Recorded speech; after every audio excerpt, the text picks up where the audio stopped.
ఒళ్ళంతా కొవ్వెక్కిపోయి ఇష్టానుసారంగా ప్రవర్తించే పరిస్థితికి వచ్చాడు. అంటే ప్రతి ఒక్కరూ ఆయన కింద బానిసలుగా బతకాలి. ఈరోజు నేను ఒకటి అడుగుతున్నా మిమ్మల్ని, పవర్ స్టార్ పవన్ కళ్యాణ్ గారు ఈ రాష్ట్ర ప్రయోజనాల కోసం వచ్చిన వ్యక్తి సినిమాలో యాక్ట్ చేసుకుంటే జల్సాగా హీరోగా విలాసవంతంగా ఉండే అవకాశాలు ఉన్నాయి. అవునా కాదా అని అడుగుతున్నా మిమ్మల్ని. ప్రజల కోసం వచ్చిన వ్యక్తి పవన్ కళ్యాణ్ అవునా కాదా అని అడుగుతున్నా. జగన్ నీకు పవన్ కళ్యాణ్కి పోలికుందా జగన్ అని అడుగుతున్నా. తండ్రిని అడ్డం పెట్టుకొని అవినీతి చేసి జైలుకు పోయి వచ్చిన వ్యక్తి నువ్వు ప్రజల కోసం నిస్వార్థంగా రోడ్డెక్కి నువ్వు తిట్టిన బుల్లెట్ మారిగా ముందుకు పోతాడు గాని ఎన్నికకి తిరిగి చూడనని మీకోసం పనిచేస్తున్న వ్యక్తి పవన్ కళ్యాణ్ గారు అని చెప్పి నేను మీకు తెలియజేస్తున్నా.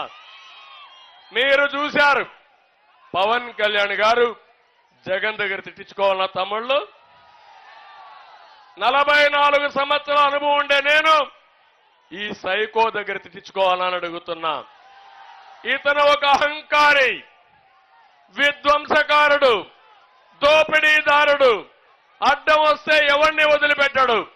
కానీ మేమిద్దరం మాత్రం ఇతన్ని చిత్తుగా ఓడించి ఆ పార్టీని భూస్థాపితం చేసే వరకు వదిలిపెట్టవని ఈ నెల్లిమర్ల సభలో శపథం చేస్తున్నానని చెప్పి కూడా నేను మీకు తెలియజేస్తున్నా. ఇంకో పక్క ఒక మాట అంటున్నాడు, అందరూ కలిసి వస్తున్నారు, నేను ఏకైకగా వస్తున్నా, నేను సింహలాగా వస్తున్నానని.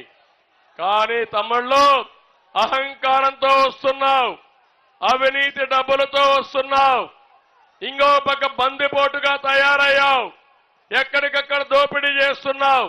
నీలాంటి బందిపోట్ని అంతం చేయాలంటే ప్రజలందరూ ఒకటి కావాలనా లేదా తమ్ముళ్ళు అని అడుగుతున్నా.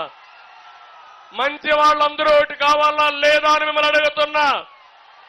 అలాంటి బందిపోటుని ఈ రాష్ట్రం నుంచి తరిమి కొట్టడానికి మీరు సిద్ధమా అని మిమ్మల్ని అడుగుతున్నా. సిద్ధమైతే గట్టిగా చప్పట్లు కూడా చెప్పండి, మేము సిద్ధమని.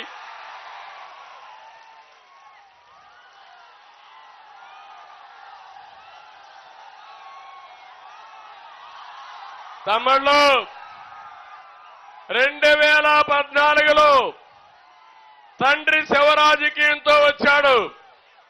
2019లో బాబాయిని హత్య చేసి శివరాజకీయాలు చేశాడు. ఇప్పుడు గులకరాయి డ్రామా ఆడుతూ మళ్ళా వచ్చాడు. ఇప్పుడు మన మీటింగ్ ఉంది. గులకరాయి వేస్తే మీకు కనపడుస్తుందా లేదా తమ్ముళ్ళు? కనపడుస్తుందా లేదా? మొన్న కనపడిందా గులకరాయి? కనపడని గులకరాయితో దెబ్బ తగిలిందంట. రోజు రోజుకు ఆ దెబ్బ ఎత్తవుతాను పెరిగిపోతా ఉంది. తొలి రోజు చిన్న దెబ్బ, రెండో రోజు దెబ్బ పెరిగింది, మూడో రోజు ఇంకా పెరిగింది.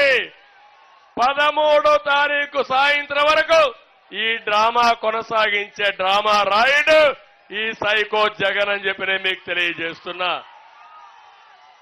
ఇంకో పక్కన నేను ఒకటే మిమ్మల్ని అందరినీ కోరుతున్నా, ఉత్తరాంధ్ర ద్రోహి ఈ జగన్మోహన్ రెడ్డి. నేను ఏం చేశాడో చెప్పకుండా నేను అడుగుతున్నా.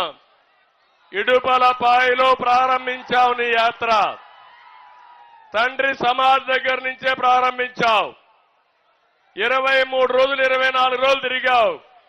ఇంతవరకు నేను ఈ ఊరికి పరిశ్రమ తెచ్చాను, ఈ ఊరికి ఇరిగేషన్ ప్రాజెక్ట్ తెచ్చాను, నా వల్ల వీళ్ళకి లాభం జరిగింది అని ఒక్కరోజు చెప్పాడా తమ్ముళ్ళు అని మిమ్మల్ని అడుగుతున్నా. ఎప్పుడన్నా విన్నారా మీరు? ఒకవేళ ఎక్కడన్నా చూశారా మీరు? ఒక చిన్న పరిశ్రమ వచ్చిందా అని మిమ్మల్ని అడుగుతున్నా. ఒక చిన్న ఇరిగేషన్ ప్రాజెక్ట్ చేశాడా అని మిమ్మల్ని అడుగుతున్నా. ఒక్క ఊర్లో అయినా ఇండ్లు కట్టాడా అని మిమ్మల్ని అడుగుతున్నా. కట్టాడు తమ్ముళ్ళు. ఇళ్ళు ఎక్కడ కట్టాడంటే కాలవల్లో అడవుల్లో శ్మశానాల్లో ఇండ్లు కట్టాడు. ఆడేమైనా వస్తువులున్నాయో తమ్ముళ్ళు అని అడుగుతున్నా. అవి ఇండ్లు కాదు, గూళ్ళు కట్టాడు. నేను వచ్చింది మీరు గుర్తుపెట్టుకోవాలి. ఇక్కడే విశాఖపట్నంలో 500 కోట్ల రూపాయలు ఖర్చు పెట్టి విలాసవంతమైనటువంటి బంగళా కట్టుకున్న ముఖ్యమంత్రి ఈ పేదవాళ్ళకి ఇచ్చింది 1 సెంటు మాత్రం ఇచ్చే పరిస్థితికి వచ్చాడు. ఇలాంటివన్నీ చేసి ఇప్పుడు నాటకాలు ఆడుతూ మిమ్మల్ని అందరిని అంటున్నాడు, అందరూ బాగుపడిపోయారంట. చాలా బాగున్నారా మీరు?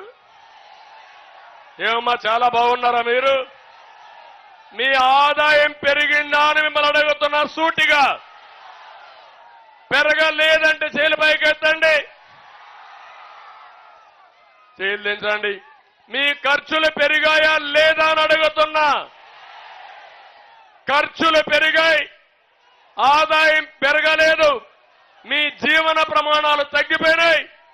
దీనికి కారణం అసమర్థుడి పాలన, అవినీతి పాలన, చేతగాని పాలన అని చెప్పి నేను మీకు తెలియజేస్తున్నా. ఎప్పుడు కూడా పరిపాలన అంటే సంపద సృష్టించాలి, ఆదాయాన్ని పెంచాలి, పెంచిన ఆదాయం సంక్షేమ కార్యక్రమాలకు ఖర్చు పెట్టాలి, అదే మరి అభివృద్ధి ఖర్చు పెట్టి మన పిల్లలకు ఉద్యోగాలు ఇప్పించాల్సిన అవసరం ఉంది. నేను ఒకటే మీకు హామీ ఇస్తున్నాను. నేను పవన్ కళ్యాణ్ గారు బీజేపీ 3 పార్టీలు ఇక్కడ కలిశాం. ఈ 3 పార్టీలు కలిసింది మా ముగ్గురి కోసరం కాదు, మా పదవుల కోసరం కాదు. ఒక విధంగా చెప్పాలంటే ముగ్గురం తగ్గాం, ముగ్గురం త్యాగాలు చేశాం. ఆ త్యాగాలు ప్రజలు గెలవాలి, రాష్ట్రం నిలబడాలి, మా పిల్లల భవిష్యత్తు బంగారు భవిష్యత్తు కావాలని మేము ఇవి చేశాం. ఇప్పుడే బంగారు రాజు గారు చెప్పారు, నన్ను నమ్ముకొని చాలా మంది పనిచేశారు, పవన్ కళ్యాణ్ గారిని నమ్ముకొని చాలా మంది పనిచేశారు. ఈరోజు అందరం త్యాగం చేశాం. ఒకే ధ్యేయం, సైకో పోవాలి, రాష్ట్రం బాగుపడాలి. ఈ ఆలోచనతో మేము చేశాం. దీన్ని మీరు అర్థం చేసుకోవాల్సిందిగా మిమ్మల్ని అందరినీ కోరుతున్నా. ఇంకో పక్క నేను ఒకటే మీ అందరికీ విజ్ఞప్తి చేస్తున్నాను. మా మీద అభిమానం ఉంటే చాలదు,